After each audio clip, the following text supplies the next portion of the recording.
चुड़ैल पार्ट 1। ऊंची ऊंची पहाड़ियों और घने जंगल से घिरा हुआ भैरवगढ़ गांव काली पहाड़ी के ठीक पीछे था।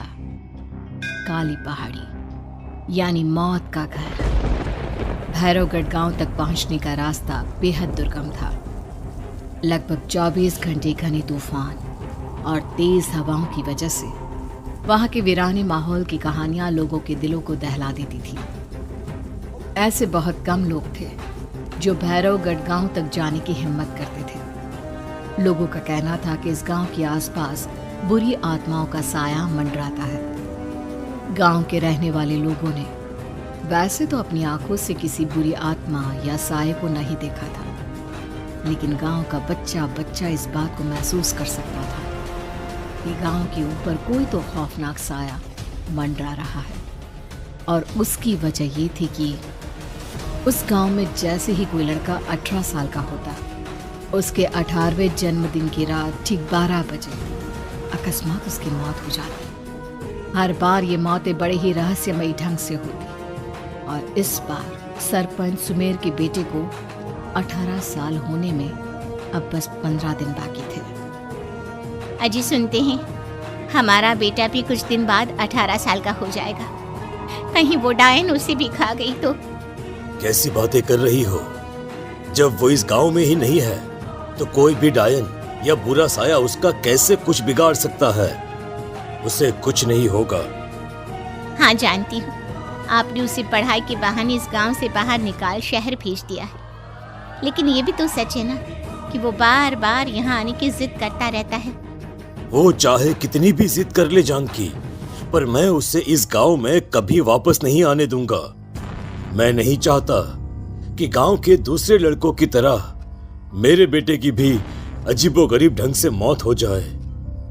कभी कभी तो लगता है कि हम सब गांव वालों को हिम्मत करके अपने गांव को इस बुरी आत्मा से छुड़वा लेना चाहिए। लेकिन कौन जानता है आखिर वो खतरनाक साया किसका है? वो काली आत्मा कौन है जो रातों रात हमारे गांव के लड़कों को निगल जाती है? सुमेर और जानकी जब ये सारी बातें कर रहे थे तब रात के लगभग 10 बज चुके थे और हर रात की तरह भैरवगढ़ गांव एक भयानक काले तूफान की आगोश में था।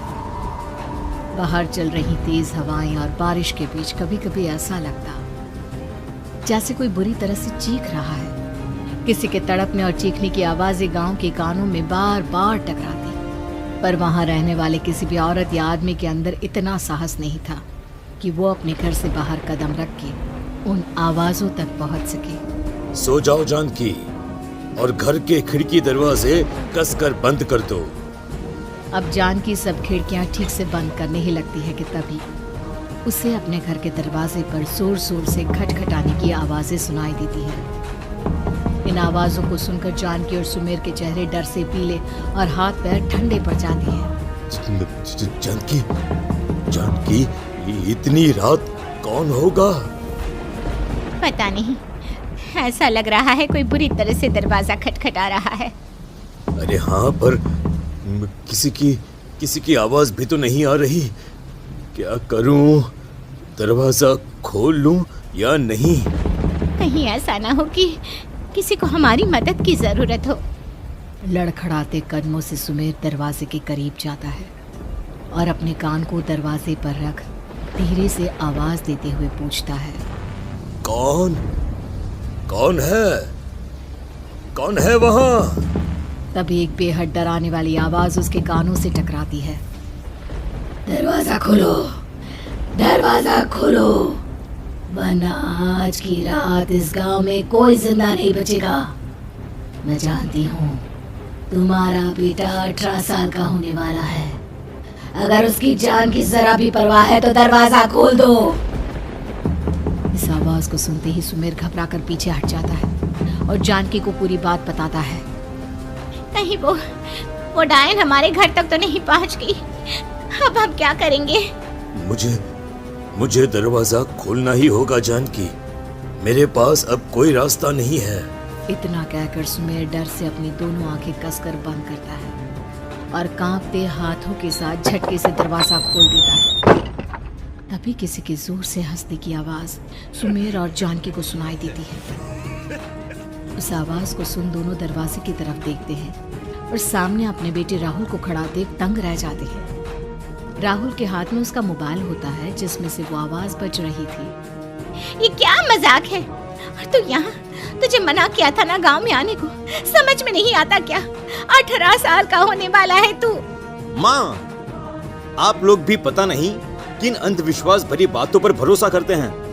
क्या क्या मैं अपने घर नहीं आ सकता? आप लोगों से नहीं मिल सकता? देख बेटा, हमने तुझे किसी वजह से ही इस गांव से दूर रखा था और यहाँ आकर तूने अच्छा नहीं किया। चल चल चल, मैं तुझे अभी के अभी वापस शहर छोड़कर आता हूँ। ओफो पापा, आप बेकार की बातों से परेशान हो रहे हैं। बाहर इतना तेज अंधर तूफान चल रहा है, कहीं जाने की जरूरत नहीं है।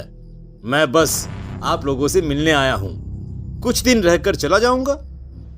दिमाग खराब हो गया है इस लड़के का, नहीं जानता कि इस गांव में ये सुरक्षित नहीं है। किसने कहा था तुझे यहाँ आने को? ये आवाजें सुन, बाहर से जो आवाजें आ रही है तुझे सुनाई नहीं देती क्या? अरे माँ, जब जोर से तूफान चलता है, तेज हवाएं चलती हैं, तो इसी तरह की आवाजें आती हैं। ये बहुत नॉर्मल है माँ।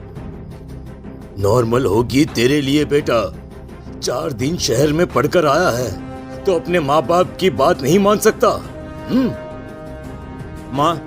माँ, मुझे अभी बहुत जोरों से भूख लगी है, पहले कुछ खिला दो, और रात भी बहुत हो गई है। हम इस बारे में कल बात करते हैं, ठीक है?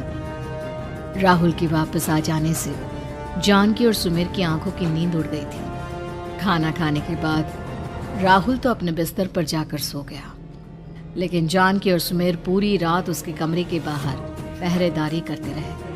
उन्हें पल पल इसी बात का डर था कि कहीं उनके बेटे को कुछ हो ना जाए। रात बीतती है, सुबह का सूरज निकलता है। अब जैसे ही वो राहुल को नींद से जागते देखते हैं तो उन दोनों के दिल को सुकून मिलता है। अरे माँ, पापा, आप अभी तक यहीं बैठे हैं क्या? पूरी रात सोए नहीं?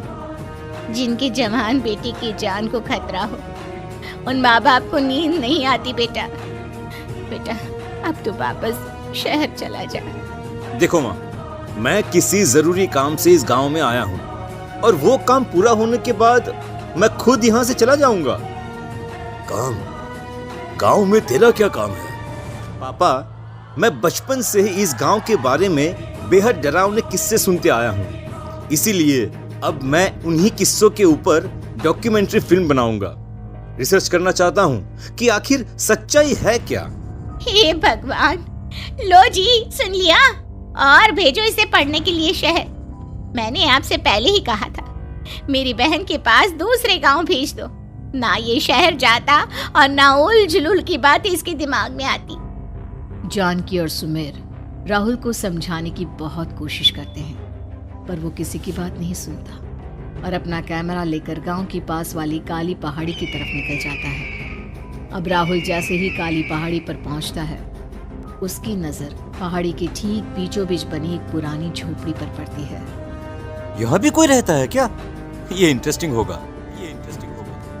राहुल की आवाज पहाड़ों से टकराकर उसके कानों में सुनाई दे रही थी। उसने चारों तरफ का नजारा देखकर वहां की तस्वीरें अपने कैमरे में उतारना शुरू कर दिया।